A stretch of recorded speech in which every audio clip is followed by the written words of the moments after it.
Pertanyaan sekarang, saya yakin Tuhan saya Allah, tapi Allah nggak kelihatan. Ada alasan tak kenapa Allah nggak kelihatan?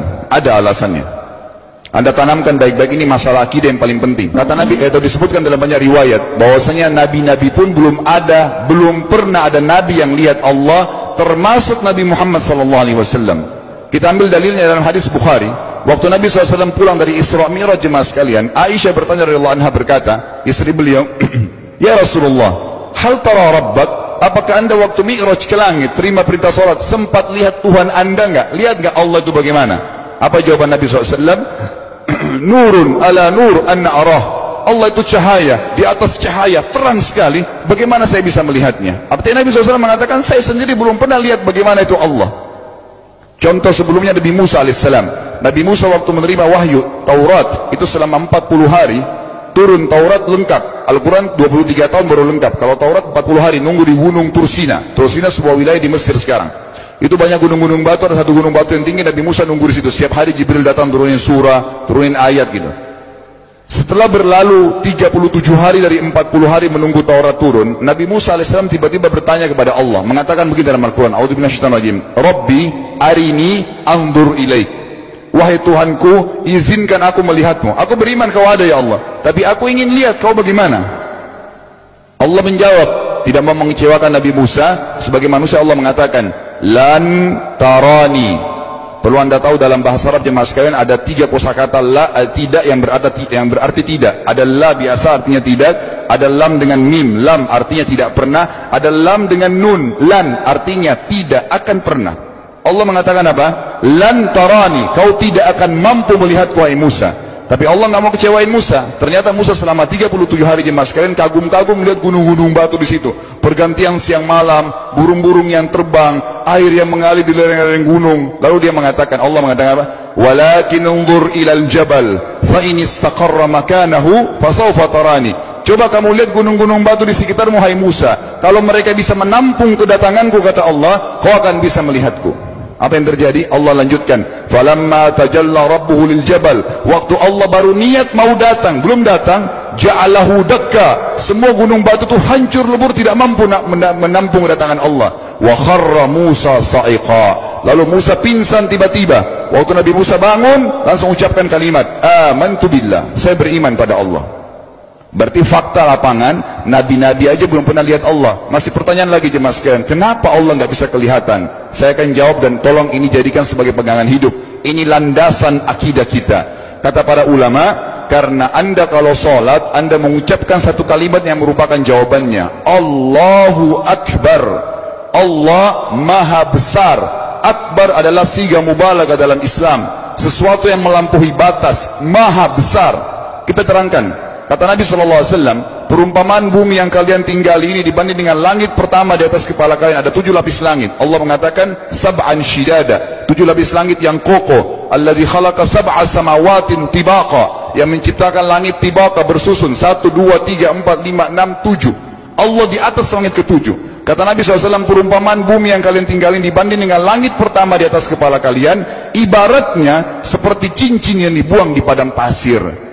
Jadi kita tidak akan pernah bisa melihat ujungnya langit karena kita sangat kecil, dan ini terbukti secara fakta. Apakah anda sudah tahu bahwasanya miliaran bintang-bintang yang ada di atas kepala anda yang jaraknya sekian miliar tahun dari bumi, dan sekian miliar tahun lebih besar daripada bumi, sekian miliar kali lebih besar daripada bumi, itu semua berada di bawah langit pertama. Manusia tidak akan pernah bisa memegang langit ini dengan telapak tangannya, karena dari sini saja ke Pluto jaraknya 270 tahun. Nggak bakal bisa ada astronot dikirim kena mati di tengah jalan. Jaraknya jauh sekali bintang-bintang, dan semua berada di bawah langit pertama. Kata Nabi SAW, di atasnya ada langit kedua besarnya, digabung antara bumi sama langit pertama seperti cincin dibuang di padang pasir. Langit ketiga, 2, 1 dan bumi digabung tiga-tiganya, di mana langit ketiga seperti cincin dibuang di padang pasir, sampai langit ke-7, 5, 6, 4, 3, 2, 1 dan bumi 7 digabung, dibanding langit ke-7 seperti cincin dibuang di padang pasir. Dan langit yang luas ini jemaah sekalian dipenuhi dengan makhluk Allah yang lain namanya malaikat. Dalam hadis Bukhari kata Nabi SAW, waktu saya sedang dimi'rajkan ke langit, tidak ada 4 jari pun ukuran di langit yang luas itu, kecuali saya temukan malaikat yang sedang ruku atau sujud, penuh dengan jumlah mereka. Anda tahu malaikat itu ada namanya nama kelompok, seperti Rakib, Atid itu kelompok. Di bawah Rakib banyak miliaran malaikat, di bawah Atid miliaran malaikat. Sama dengan Munkar Nakir, ada memang nama kelompok. Makanya kalau manusia 5 miliar, rakib atidnya 10 miliar. Rakib atidnya 10 miliar. Lalu kata Nabi SAW, di atas langit ketujuh ada Sidratil Muntaha. Besarnya digabung antara 7 lapis langit dan bumi, 8 hanya seperti cincin di bawah di padang pasir. Di atas Sidratil Muntaha ada sebuah lautan yang Allah ciptakan. Lautan itu besarnya digabung antara Sidratil Muntaha, 7 lapis langit dan bumi, 9-9-nya seperti cincin dibuang di padang pasir. Makanya kalau anda baca Quran, anda baca ayat wa kana arsyu 'alal ma', singgasana Allah di atas air. Ini maknanya, air adalah ada lautan. Lalu kata Nabi SAW, arsy-nya Allah di atas lautan itu singgasananya Allah. Besarnya digabung antara lautan, Sidratul Muntaha, 7 lapis langit dan bumi, 10-10-nya hanya seperti cincin dibuang di padang pasir. Anda sudah hafal ayat kursi? Apa artinya? Ayat tanda-tanda kebesaran Allah. Kursi itu artinya bukan tempat duduk, tapi tempat pijakan kaki raja di singgasana. Kalau raja inginnya singgasananya dipijakan kaki, itu namanya kursi. Kita baca apa? Wasi'a kursiyuhu as-samawati wal ard. Pijakan kakinya Allah saja sudah menutupi seluruh langit dan bumi ini. Jadi kita mustahil bisa melihat Allah karena besarnya Allah Azza wa Jal. Tinggal kita tutup jemaah sekalian. Kira-kira, lalu bagaimana saya berhubungan dengan Allah? Jawabannya sederhana.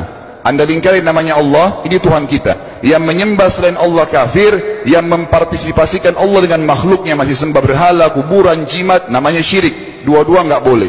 Untuk berhubungan dengan Allah yang tidak kelihatan dengan mata kita ini, tapi kita bisa rasakan keberadaannya, cuman satu cara. Di bawahnya lingkarin ibadah, sholat, puasa, zakat, haji, takziah, ziarah kubur, semua ini adalah rangkaian ibadah untuk berhubungan dengan Allah. Semua ibadah ini jemaah sekalian harus seperti yang Allah mau, bukan yang anda mau. Ini penting. Karena kalau tidak seperti yang Allah mau, Allah tidak terima. Bagaimana caranya supaya bisa seperti yang Allah mau? Ikuti buku pedomannya. Ada Al-Quran, ada Sunnah. Yang beribadah keluar dari dua pedoman wahyu ini tidak akan diterima oleh Allah. Seperti anda kalau kerja di perusahaan, pimpinan perusahaan kasih peraturan, Senin pakai baju kuning, Selasa baju hijau, Rabu pakai baju hitam. Datang jam 7, keluar jam 5 sore. Ternyata anda tidak. Hari Senin anda pakai baju yang hari Rabu, datangnya jam 9, keluar jam 2 siang. Dikeluarkan oleh pimpinan atasannya. Itu baru peraturan manusia. Bagaimana dengan peraturan Allah Azza wa Jal? Maka kita simpulkan semua jemaah sekalian adalah, yakinlah Tuhan anda Allah ada, satu-satunya Tuhan. Kalau anda sedang sakit, yang ciptakan anda Allah, yang ciptakan penyakit Allah, yang menciptakan kesembuhannya Allah. Kalau kita sedang musibah sama, kalau kita sudah senang juga sama. Semoga Allah SWT menjadikan kita orang-orang yang senantiasa beriman padanya, dan juga selalu bertumbuh dalam keimanan tersebut serta mengikuti syariat.